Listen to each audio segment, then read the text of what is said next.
And test 1, 2, 3. We are live. Thanks for stopping by. Bronze Dragon here, bringing you my weekly stand-up covering Splinterlands topics, Splinterforge, Golem Overlord, Terracore, pretty much whatever you want to talk about. If it's on the Hive blockchain, we can talk about it. Let's go ahead and get started off here. As usual, I like to start with the notes from the town hall this week, but if you've got anything you want to talk about, go ahead and put it into chat and we can just see where the conversation goes. Talk about some Splinterlands stuff. It's been kind of a lull period. If you've seen some of my videos lately, I don't know, I've been just absorbing everything that's been happening in the game. Some big names leaving, the bearish market still going on.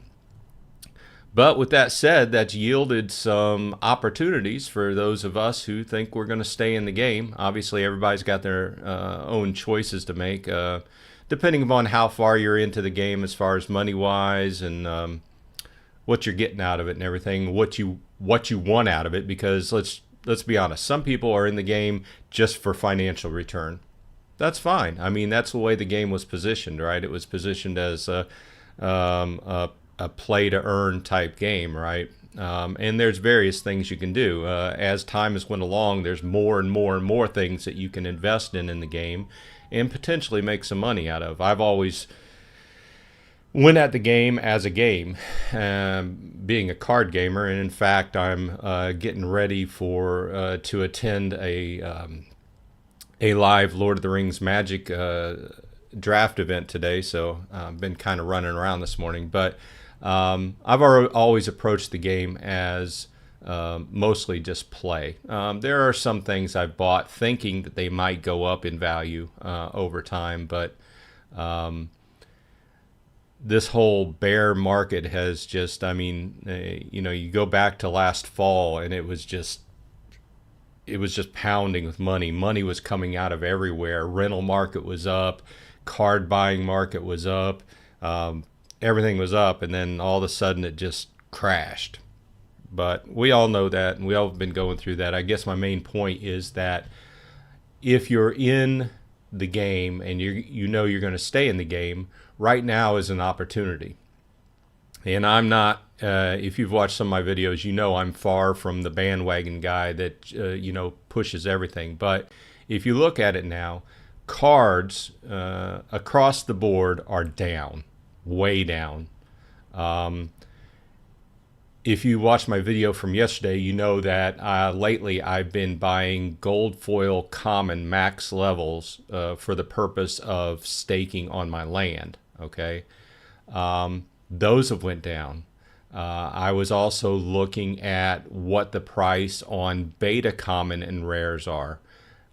Because that's also a decent option for staking on your land, okay? Because the betas draw a 5 times production point value increase, right? So that's also, but they're pricier, but they've still went down.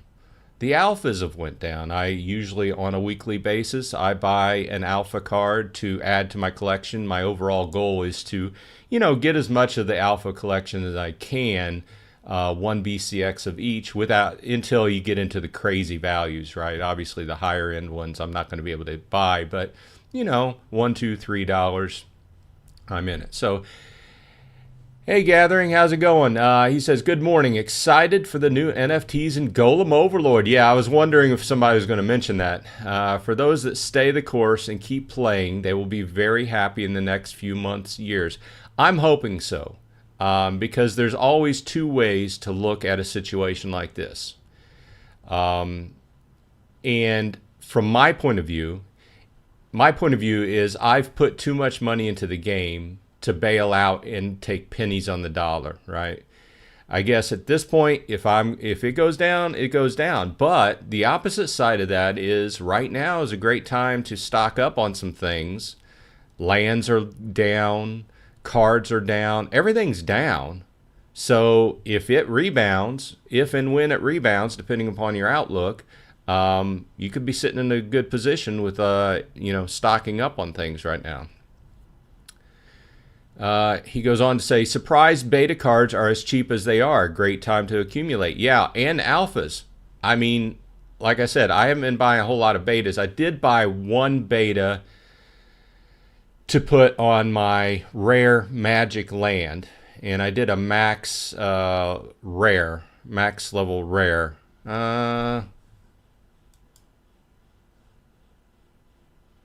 Whatever Frozen Soldier is. I got a max level Frozen Soldier.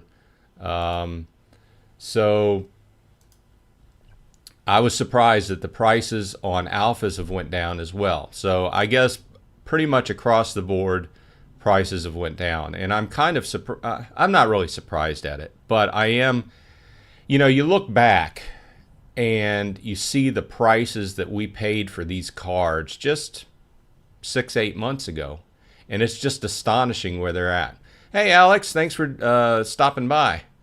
We are just discussing the state of Splinterlands, and also Gathering brought up the new NFTs coming out in Golem Overlord, which is pretty exciting if you play that game. Looking forward to that, either probably today or tomorrow whenever he puts it out. He did put out a notice earlier that everyone was going to get, everybody that's playing now is going to get a free crate or a free NFT.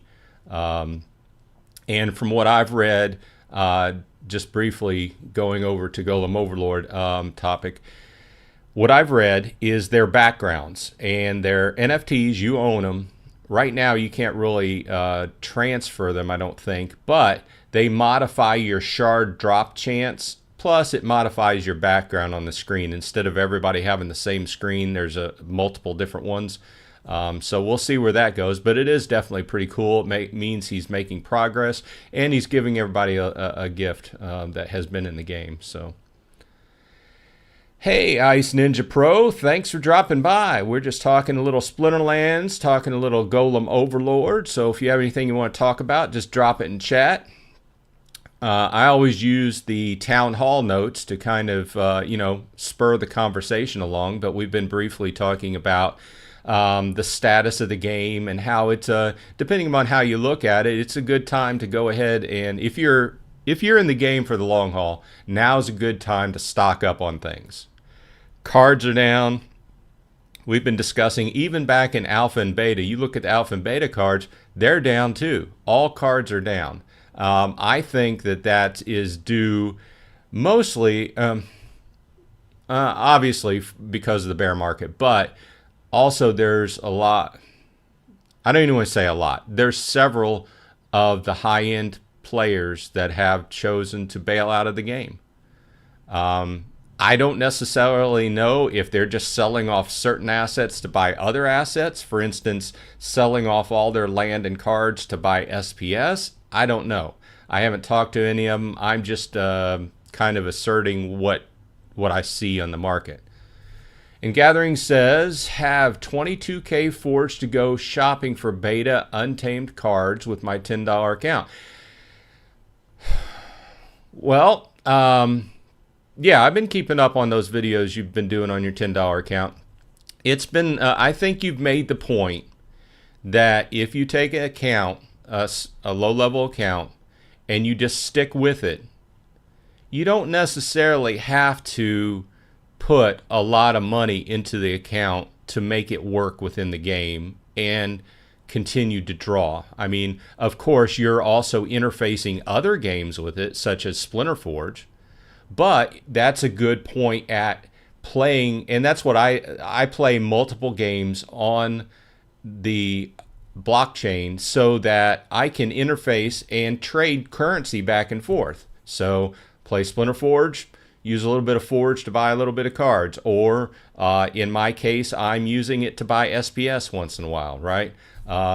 Same thing in Golem Overlord, same thing in Terracore. All these coins can be bought and sold on Hive Engine and then traded for where you want it, So it's a very fluid type atmosphere where one day you might need some cards in Splinterlands, one day you might need something in Golem Overlord, and you know what I mean, back and forth. So I like that. So 22K Forge should go a good way on your $10 account as far as getting you a few cards. Alex says, oh, he's got to go get the trash cans. Yep, understand that. I've been doing, I've been getting ready for, at 2 o'clock here Eastern time at my local card shop, there's a Magic the Gathering Lord of the Rings draft tournament. So this will be my first draft tournament in 20 plus years. So I'm pretty excited. I'm pretty excited for the expansion. So I had to get all my chores done earlier, so I was rushing around. Gathering says, I love the fact that Forge is automatically liquid. You can swap it out for other tokens. SPS is mostly staked, so you need to unstake, wait, etc. Yeah, to tell you the truth, I have never, and I've said this before in my videos, all the SPS I make in Splinterlands has been continually, for the last however long we've gotten it, turned over and just restaked. I have not drawn out any SPS out of the game. I have put portions into it for the primary purpose of the staking requirements, mostly because up till we heard about the staking requirement change, I didn't purposefully buy much SPS. I know everybody was on the bandwagon, and that's fine. They bought high. I didn't see a lot of use for it. My approach, as you know, has always been increase the strength of my deck. As a player, that's the primary focus. Now, I can see and reference back to what I said earlier about some people bailing out of the game, or maybe they're not getting completely out of the game. Maybe they're just selling certain assets to switch for other assets. I don't know. I haven't talked to any of them, so I don't have any personal information on it. It just surprised me to see that some of the big names are selling off, like selling off all their lands, selling off tons of cards, which has depressed the card market, right? A large quantity of cards, of better cards, come on the market, and so the price comes down, right? Which for us on this end, if you're going to stay in the game, makes it a perfect time to buy up. Gathering says, hope you pull a numbered Lord of the Rings card. Good luck in the tournament. That would be nice. At the draft, we're just going to be having the draft packs, so there's not going to be anything as far as, you know, high dollar cards in there. However, I do have 3, what do they call them? 3 of the better combo packs, you know, the box sets, the gift packs, coming in, and each one of those sets has one of the collector's packs in it. So I think I'm going to set one set aside and not open it, and then open 2. I'll probably do some videos on my alternate channel about that too. So we'll see. I love it from a story point of view. I'm a complete Lord of the Rings fan. You know, I'm a geek. You know, I love all these stories. And I think it's done great wonders for Magic the Gathering as far as increased, you know, popularity and everything. I also think that, as you can see, sorry if you all are tuned in, this is a little bit a Magic the Gathering chat right now because it's a release weekend, but there's this great popularity. Obviously, everybody wants to find the Lord of the Ring, the One Ring, which is a high dollar card, or the numbered Sol Rings in the various varieties, Dwarven, Elven, and such. But I think that once that One Ring is found, the popularity of the set will go way down, or at least the prices will go way down. People will not be able to gouge on the prices as much anymore. So, okay. So back to Splinterlands chat. Yes, you're right. Collector's packs. I do have 3 of the collector's bundles coming in. So not the collector's pack boxes, which are way too pricey. And I saw at my local card shop, they got a box sitting out, and they're like $35, $40 just for one pack. That's all right. I do have a couple of the play decks, and I think I'm going to get a couple of the commander decks and call it a day.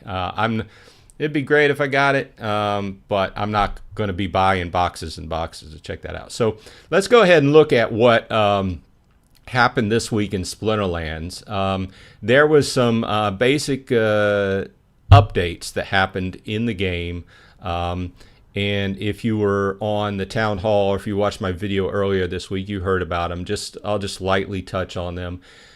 There was a problem where if you had +2 buffs and then on the other side he had a -1 debuff, it would negate everything. So you wouldn't go down to 1, you would just go down to 0, okay, plus. So also, the season reward chest type should no longer reset to bronze if you skip playing an entire season. He was talking about it to where he wants the game to be where you can take a season off if you want to rest a little bit, or you're going on vacation or something like that, and not incur a penalty. In other words, take a season off, come back, and basically the next season you're starting where you ended up the season before. That's the way they want it to be. Okay, so, and I agree with that. I think that we all as gamers know there's times that you have to take a break and take a vacation, or go play another game, or do something else in life, whether it's because you're getting burnt out on the game or whatever. It is nice that you can come back and not be penalized for that and have to work your way through bronze. Ugh. Did I say that? Yes. Because I'll tell you what, playing in bronze is not what it's cracked up to be. I've always hated playing in bronze ever since I was in bronze. So there's that. Take it for what it's worth. I don't know, Gathering, how you can put up playing with bronze in your $10 account. I just don't know how you can do it. Okay, so other general updates. They worked on the backside of the market functionality. And basically, if you look at what's happening over the last 6-8 months, not only have they worked on the game from a standpoint of doing more with fewer people, which saves them money, obviously, on headcount. But they've also done a lot of work on the back end. If any of you work in the IT/development sector, software sector, you know how much AWS and the other cloud-based data infrastructures can cost. It's very easy to spin up machines and chew through data and leave those VMs on and stuff. And everything that's running in the background, you're paying Amazon or somebody else to use their computers, and it adds up fast. So my basic point here is that they're focusing, one of their other focuses, which is kind of, it's dry talk, right? It's not juicy pictures of new cards and stuff like that, so people gloss over it. But from a development standpoint, it's a very valid conversation that they're increasing their efficiency on the back end to use less, do more with less compute, right? So they're increasing the efficiency of their card sorter. When you go in to look up cards, it's not going to pull up, it's going to pull up more of what you want and less of all this extra. So that has to do less computations, right? So they've got this continued focus on improving the back end of the game so it's more efficient, uses less compute in the background, so that the game costs the team, costs Splinterlands, the company, less money to run, right? Which saves them in the end run. So obviously, when you're running a business, either you can make more profits or you can spend less. Both accomplish the same thing, and both, most businesses try to do both. They try to make more money and spend less to get more out of the game. But as a program and as an infrastructure, you're always continually trying to improve the code and improve the back end, how it interfaces and it runs to run more efficiently. So it's faster for the end user. I'm sorry if you tuned in and talk about cards and this turned into a back end discussion, but it was one of the updates on the town hall this week. So I'm an IT guy, you know, I work for a software company. I kind of get into this kind of stuff. So you're continually trying to improve the efficiency of the program and how it interfaces with the various databases and everything it uses. So it's faster for everybody that uses it, and it's cheaper to run, right? And it's more accurate for what you're using it for. Okay, enough said of that. If you're sleeping now, please wake up. So Gathering continues to say on my last comment, bronze is tough, but I do better in bronze than silver.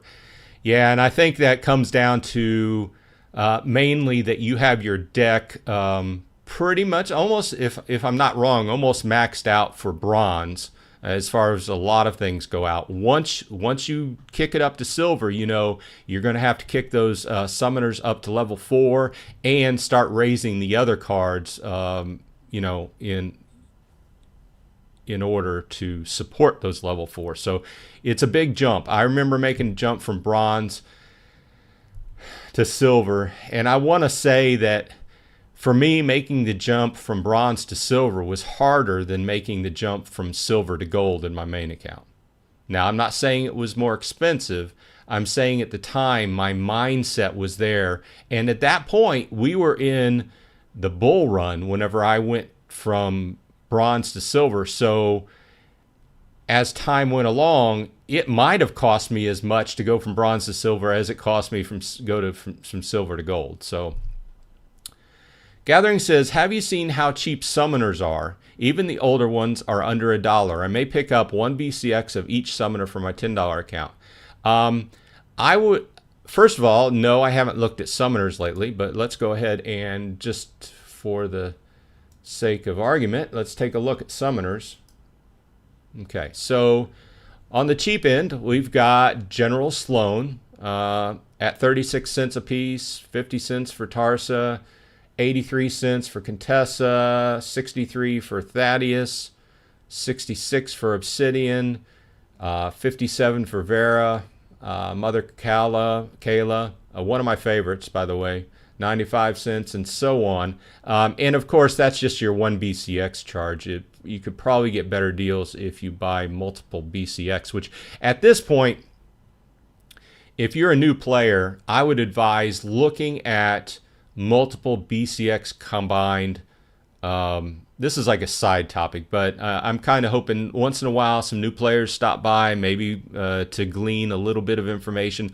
But one of the things that I wish I had done early was, instead of buying my summoners 1 BCX at a time, look for multiple BCX deals, because you can get in and, like, if you're going to go play for bronze, you're better off just go ahead and buying a level 2 summoner, being done with it.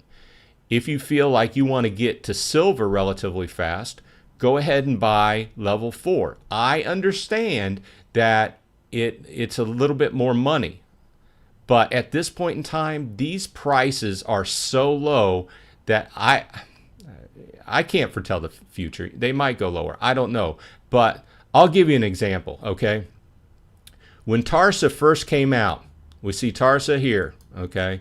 One BCX of Tarsa, 50 cents, 51 cents US, okay?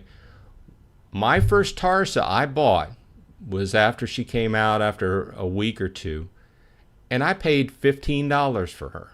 Just one BCX. That shows you from fall last year to now the movement of the price. And it's mostly because there were so many chaos packs printed and so many opened. They pushed those chaos packs and people bought them by the thousands. And you can see people dumping them on the market now. So they're cheap to buy. You want to open some packs? Buy them. But you're still more efficient just going in. And if you're new to the game, you need to buy your summoners first and then flesh out and fill out your hands from there, depending upon what you like to play. But such large amounts of chaos cards on the market is why the price is down so low. So not to get off on that kind of tangent. Let's see. Magic says Milo for $5. Wow, I remember when Milo was over $40. Yep.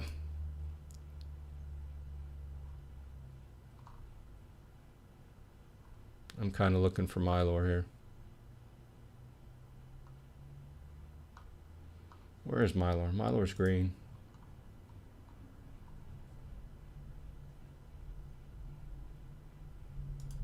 Oh, here he is. I don't know. I was looking right over him.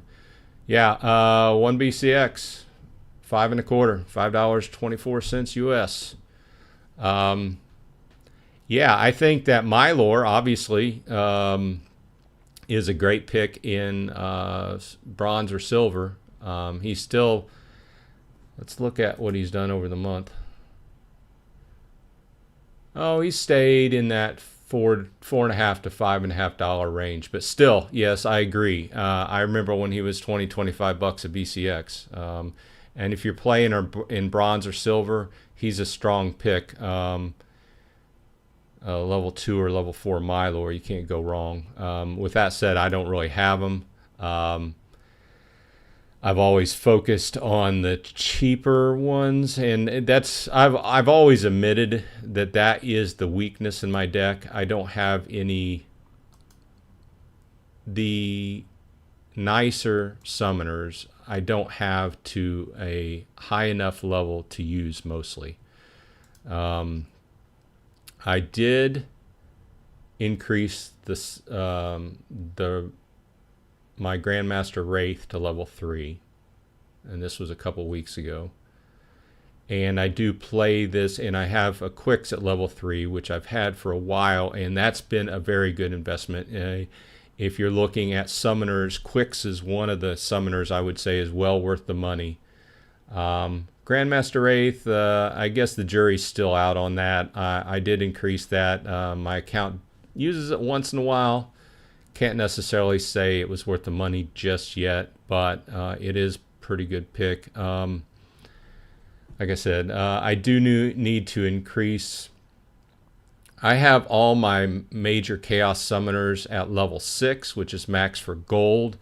And, going into the new, SPS staking requirements, I'll be playing in gold. So I'm not necessarily worried about going ahead and increasing them anymore. Because due to the amount of SPS I have staked, I'll have to stay in gold, because there's no way. I mean, even in gold 3, I don't have enough to make full SPS rewards, right? So that's another discussion. Yeah, so let's go back. So we talked about that. They're adding a function to the game where when new cards are minted, now they have more information on it. And it says if you're pulling the API results. So this is like a back-end thing. I don't know necessarily if they're going to add it in the UI to where the tooltip to where you roll over a card, or whether it is in the card line, whether they're going to include more information in this card ID. I don't know, but it is now available as far as being able to tell when the card was minted, the last time it was sold, for what price, etc. And it says that it's going to be available on the API, which means somewhere on the back end you would have to pull it open. I don't necessarily know, but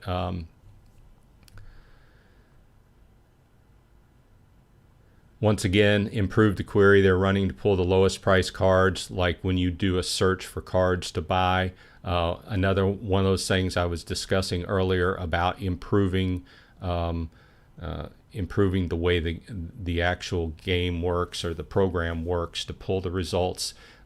It's faster for you and I when we use it, and it means less computation on the back end, so it's less money that they have to pay for in the cloud, right? So another interesting item that they had talked about is the fact that early on in the game, cards were pre-minted and then distributed as you opened a pack, right?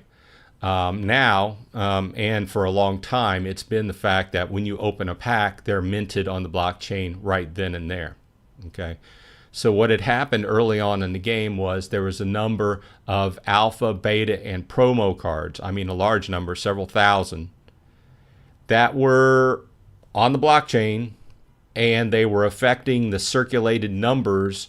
When you looked at the numbers on Peak Monsters or on the Splinterlands game, they were affecting the numbers, the circulated supply numbers, but nobody had them. They were just floating around on the blockchain.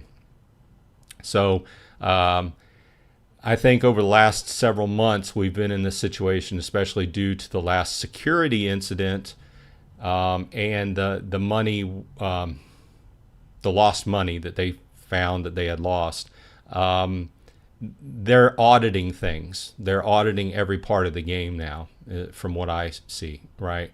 So they had been going over that. They found these, and I guess they decided that instead of getting rid of them in another fashion, that the best way was just to delete them. So burn them, get them off the blockchain, get them out of the game. It's no longer affecting the circulated supply numbers, etc. They're gone. So I don't know. I mean, it's a good choice to go ahead and clean that up. Could they have done something else with them? Maybe, but they had to make the call, and that's the call they made. So those are gone, no longer affecting the circulated supply numbers.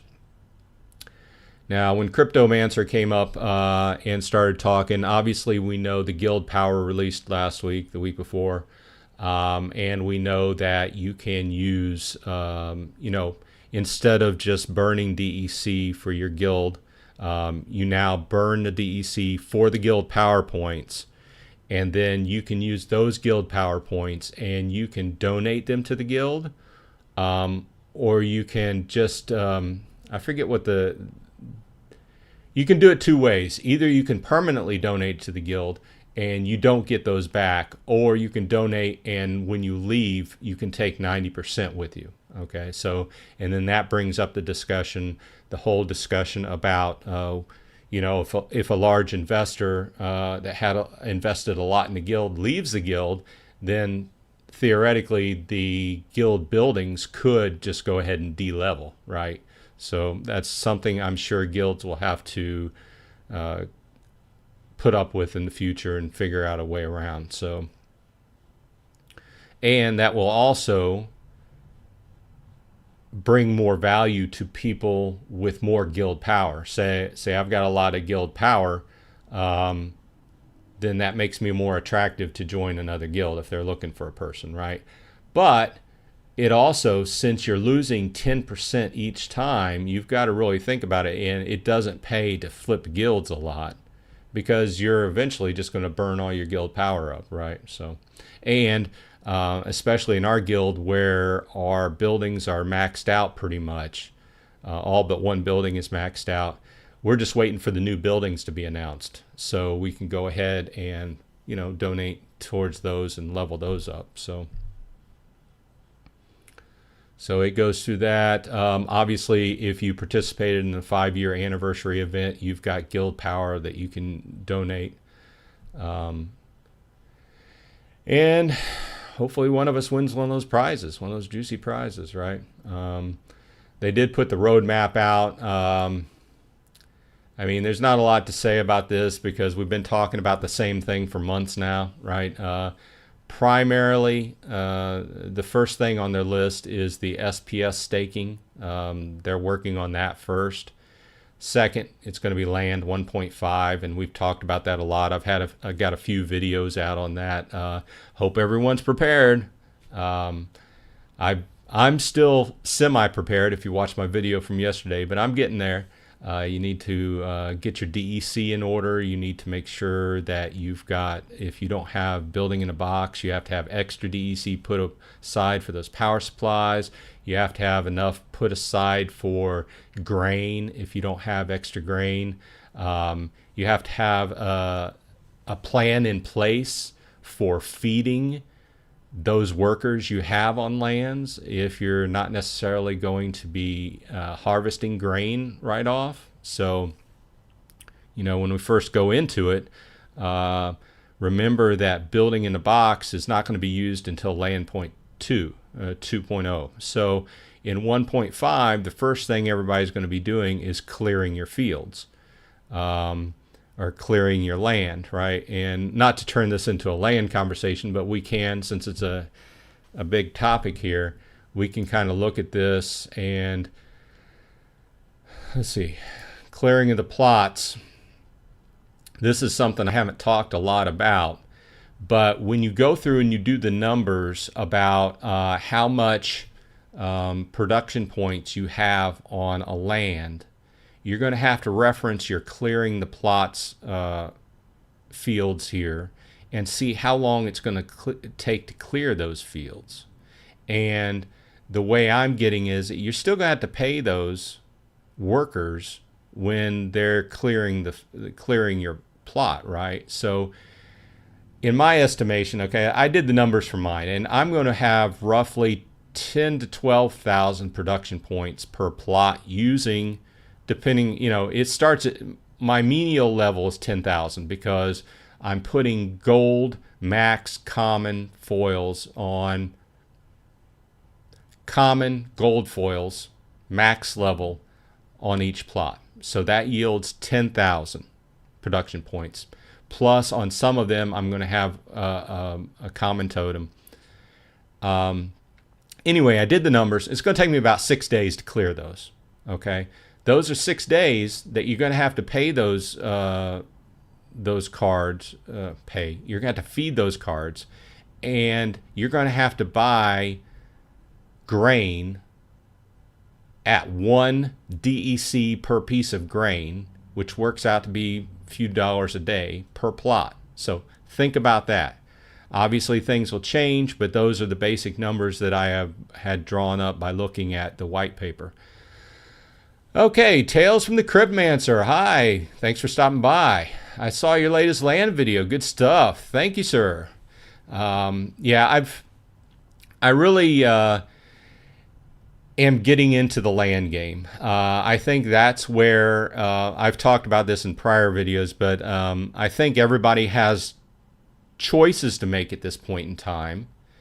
I think that if you want to go into everything the game has to offer, that's a lot of money. So I've chosen, and for 2.5 years I've been waiting for land to come out. So I'm going into land, and I'm not one of these guys that's bought 100 plots or whatever, but at this current point I have 5. I think I'm going to end up with 6, one more, and I'm going to be staked out, and I'm going to be using those plots for as much as I can get out of them. We'll see where the game takes, but I'm trying to make people aware of what all is involved in a land, because as we came along, there's been a lot added to it, and I think that's also one point why some people who bought a lot of plots are selling off some of those plots, especially the common ones, because they see how much money they're going to have to put into it to keep them going. Tail says, I think a recommended number of plots to target in a region is ideally 4 to 1 for production, farming, SPS and research, 2 for grain production as it is halved, and 1 for storage. Yeah, the storage, yeah, I agree. The storage point is in 2.0, right? In 1.5, we don't have to worry about that, but I do agree. Once 2.0 hits, we're going to have to worry about the storage. And we're also going to have to worry about, that's also going to change how often you can claim, right? Now, if you're familiar with other games, there's a certain period in which you accumulate, and then you have to claim every 4 to 8 hours or whatever. Okay, so in the land game, that's going to be the same, but it's a much extended type of thing, and I believe the number is every week. You're going to have to claim at least once a week. Now, going into 2.0, I believe the storage aspect going in, that's going to be the variable that modifies how often you can claim. In other words, if you don't have much storage, then you're going to have to claim more often, right? So you have more storage available, then you're going to have a little bit bigger window of opportunity to claim. But we'll see how that goes. I think that's the basics, though. Big Dog Web, thanks for stopping by. Good morning. Alex, hey Alex, got your chores done? Welcome back. And Gathering says, I really want to hear the details on storage. Storage, if done a certain way, could make even cheap land plots very desirable and turn the economy around. Yeah, we've talked about this before, right? There's this idea of you theoretically could be like a storage guy, right?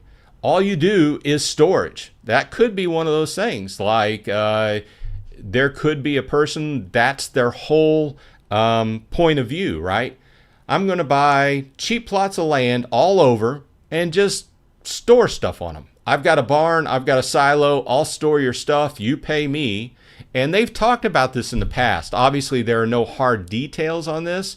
And I'm looking forward to that because it's a whole different aspect, right? Yeah, love it. Big Dog Web says, I have 7 plots, but are spread out so I can see how responsive the castle owners will be. Yeah, I mean, that's a valid way to look at it because I've mentioned this before. Not all plots in all areas are going to be equal, right? They've always said that I liken it and comparing it to be living in a good neighborhood where people take care of their yards and that brings up the value of everybody's houses, to living in a bad neighborhood and people around you are buying, selling, flipping the plots, not staking, not investing in the land, and the value of your land goes down. And theoretically, I don't have any details, but theoretically they said what you can make off that land goes down. You're better suited being in a strong area to produce more off your land. I would say if your plots are spread out, Big Dog, I would say be very aware of the cost of the grain. And I know I keep beating this into the ground. I've made 2 or 3 videos on this. I keep bringing it up. But once you start doing the numbers and start saying, wow, this is going to cost me, each plot's going to cost me $2 or $3 or $4 a day to feed my monsters, and times that by a week, and you're up in the $50 to $100 worth of DEC a week, that's huge. So you got to be prepared for it. Be ready for it, man. Let's see, trying to catch up. Gathering says, people won't be able to store everything on their own and won't be able to waste their plots at just storing. So they will be looking for others to store the resources for them. Yeah, I agree. We've talked about this before, like I just said a few minutes ago. From what they've said, the storyline and the idea behind it, you could possibly be, that's all you're due. You could be the storage guy. You could pick up plots around, just strategically sprinkle them around the map, pick them up for cheap, build storage, whatever, build a barn or whatever it is that they have you build on the land. Obviously they're going to have you build something, and then they're still going to want you to stake cards on it. So you're going to have to stake your cards on it. I don't know any details, right? But theoretically, they're still going to want you to stake something, right? And stake DEC on those monsters as well. But it would be less to think about, because a regular land, it would be more straightforward, right? Because a regular land, you have to decide, well, what do I want to mine? Do I want to, first in 1.5, you're going to have to decide, hey, do I want to research? Do I want to mine SPS? Do I want to harvest grain? And then in 2.0, you're going to have to decide, well, past that, do I want to, hey, I've got a forest. Do I want to harvest lumber? Or whatever else each of the types of lands harvest, you're going to have to make that decision as well. So it's a little bit more complicated because you're going to do that. Plus, you have to keep up with feeding your people. So if you do a storage land, and I'm speaking theoretically here because they haven't put any details out, They might still be making it up. Who knows? You're still going to have to invest in the land. You're still going to have to stake on the land, and you're still going to have to feed your monsters. But I don't know. I'm looking forward to it because, heck, next thing up, Gathering the Magic and Bronze Dragons storage centers coming to a plot near you.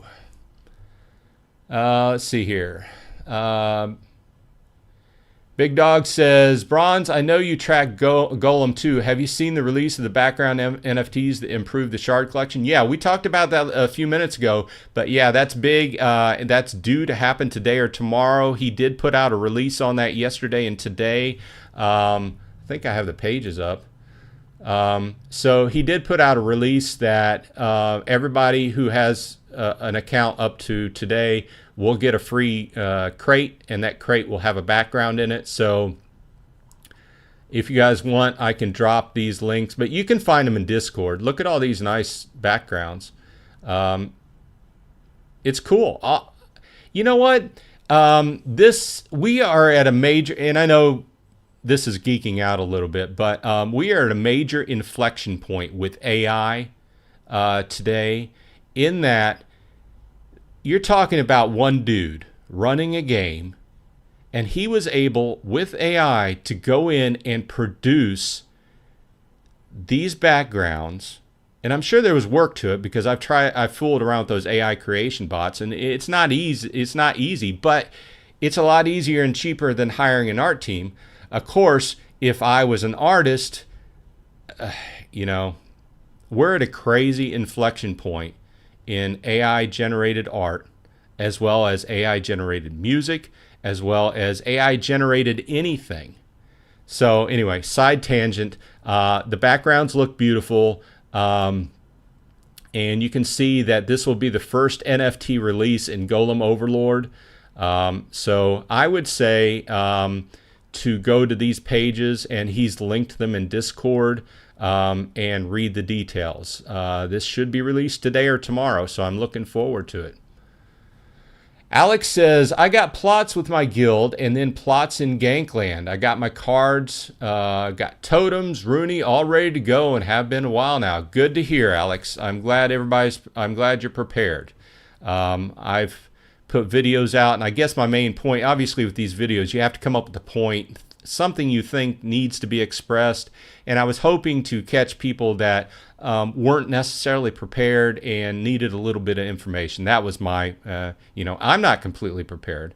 As you can see, I was prepared until I started buying more land, right? And now I stretch out, so I have to buy some more cards to stake. But I'm on track, and I'm pretty well prepared. I don't have a Rooney yet, and I'm not going to have a Rooney. Side conversation, but no. Gathering says, so excited for the NFTs and Go. I agree. Gathering says, but will you need to stake monsters on storage plots? The monsters aren't working unless they say you need to stake, so they will be guard the building. Well, a storage center needs people to work it. But I'm just going from the thought process that they will want everybody to have to stake monsters or cards on their land.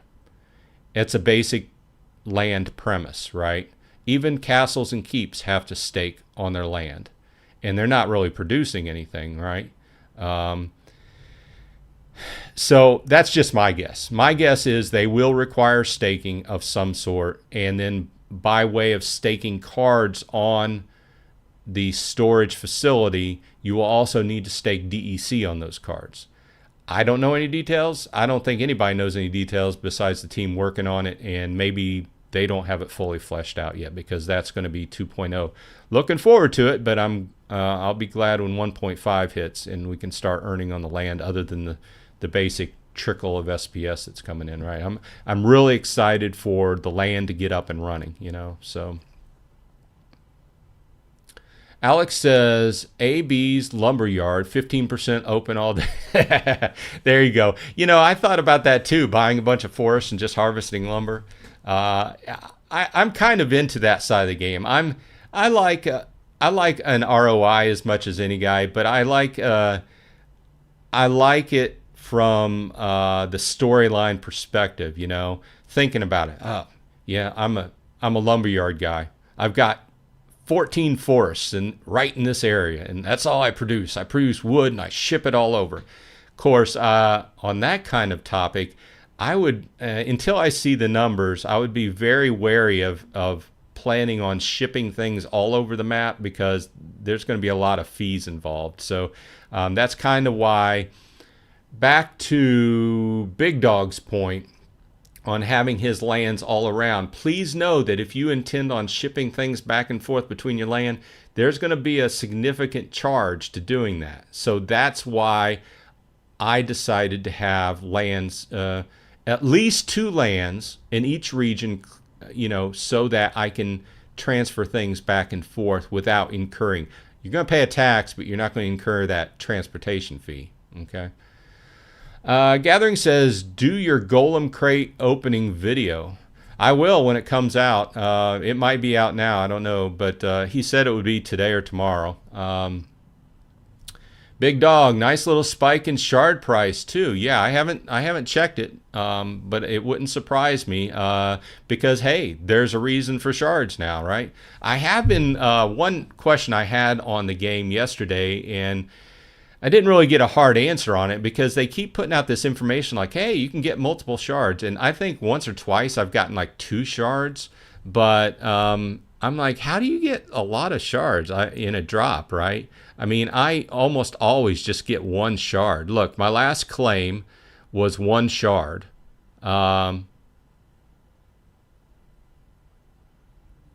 Just making sure this is up on the background. So my last claim was 1 shard, and it's usually always 1 shard, and I'm at 37 faith. So yeah, I'm still rolling with my faith and fortification. I have increased my scavenger golems lately to increase what I'm making a little bit, and it's going pretty well. I get attacked once in a while, but I'm doing okay. And you can see the claim your free crate law link there.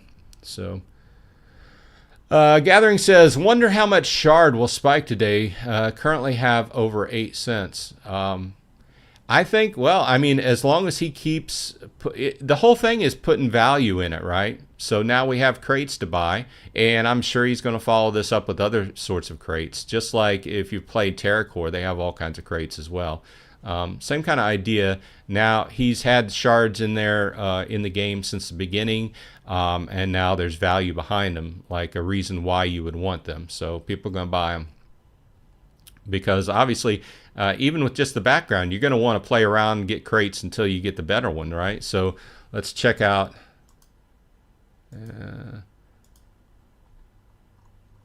He had numbers somewhere. But anyway, the various backgrounds, other than improving your background, also have vary in percentages as far as the bonus. Look at that. It's like a Terracious Hulk.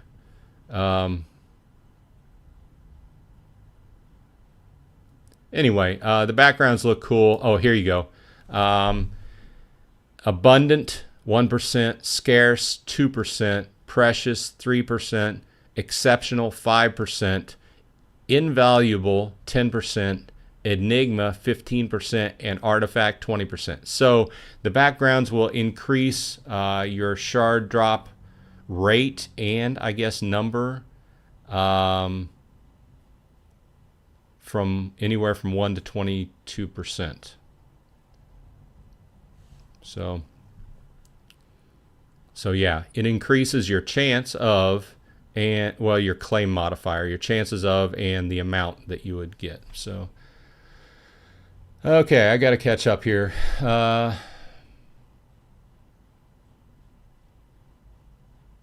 Big Dog says each of his plots has a common totem. I have 3 common totems, and I'm thinking about buying a few more, just to have 1 on each, right? Alex says, thank you, shared up 19%, just sold some. Cool.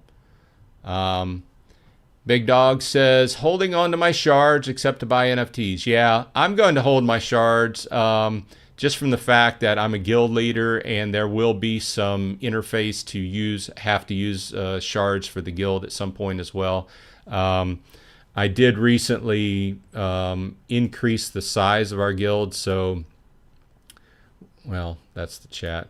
We do have 2 extra spots now. If anybody's interested in joining our guild, let me know.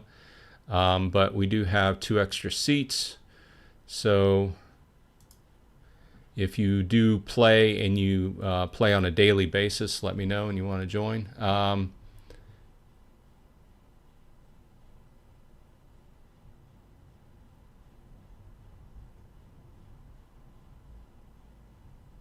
Big Dogs goes on to say, I will consolidate my land once I get it figured out. Yeah.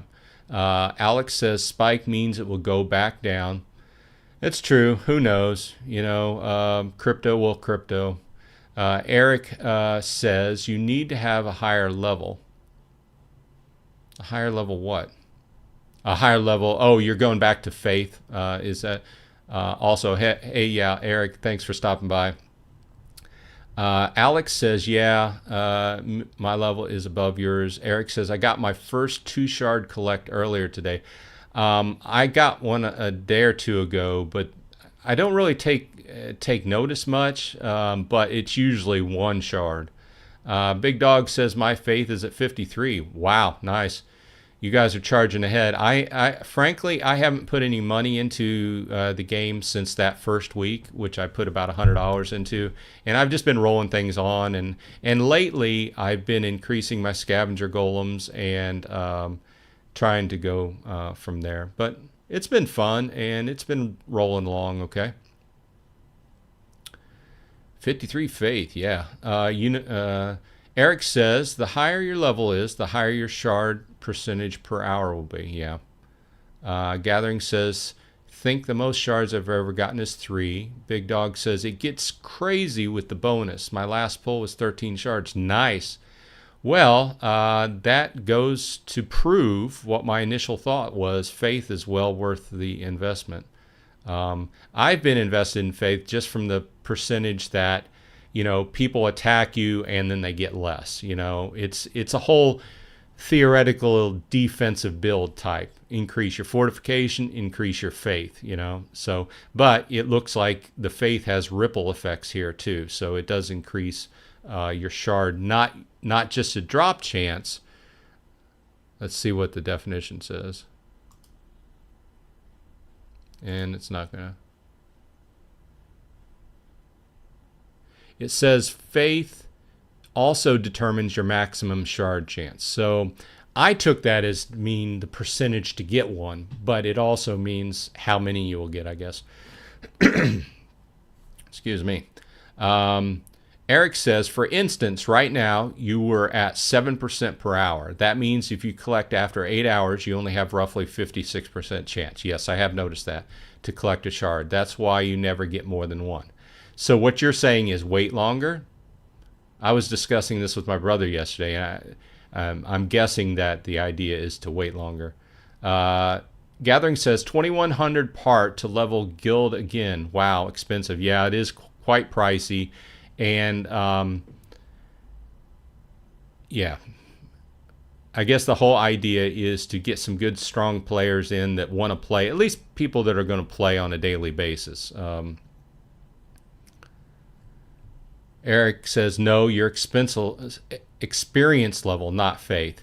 Okay, so yeah, I understand what you mean. I had just prestiged. That's why my experience level is down. So I am working on that, and I am burning some towards rep.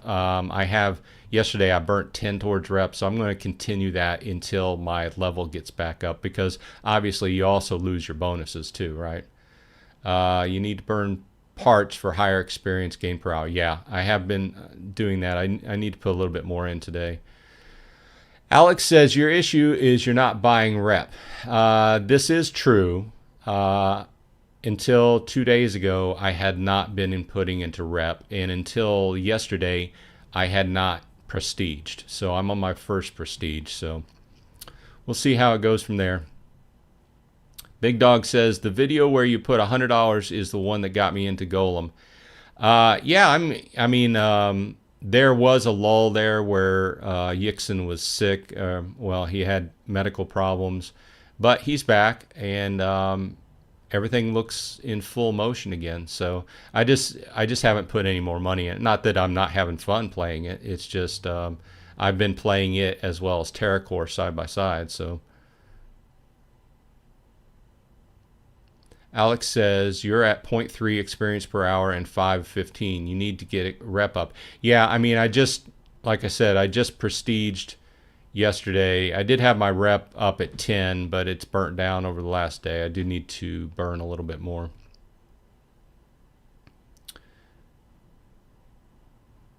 Alex says, let's see, Eric says, I'm currently gaining over 2 experience per hour to pump my shard production. Well, after we get off here, I will burn a little bit more towards reputation. But I had, like I said, I had increased that. But there was a significant amount of time where I was doing nothing towards that. And I had made level 10.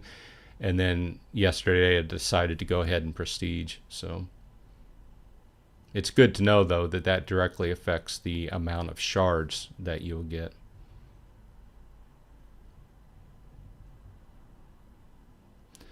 Big Dog says, I'm at 6.3 experience per hour. Nice, but we'll add more parts to get back to 10 experience per hour. Wow, that's a lot. So you're burning a bunch for scavenger golem. How many scavenger golems you have now, Big Dog? Plus you're burning for rep. Plus you're burning for golems. It's a lot burnt. Eric says, yes, once the chance goes above 100%, it starts on the next shard. Okay. Eric says, those levels give you higher shard percentage per hour. Also, when you prestige, make sure you fill the bar completely before you actually prestige. Yeah. Eric says, you will prestige up to a higher level instead of going back to level 1. Gathering says, off on vacation tomorrow. We'll miss your next live stream. Take care and remember, stay the course and keep forging. Understood. Have a good vacation, Gathering. And like I said in your other video, don't take any small submarine trips.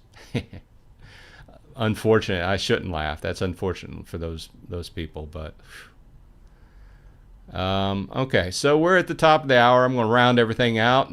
If you've got any last things to say, go ahead and say them in chat, and we'll round this up for another week. And I do appreciate everybody stopping by. Big Dog says, with each prestige, the drop back down gets worse and worse. When I hit prestige 5, dropped from 30 to 11, if I remember right. Wow. So 306 golems. That's huge. But yeah, I've been noticing, I've been interfacing with a few people that are higher up like you, and I was noticing how far behind I was. So with that said, we'll keep working on it. And I hope you all have a good week, and I will talk to you on the flip side.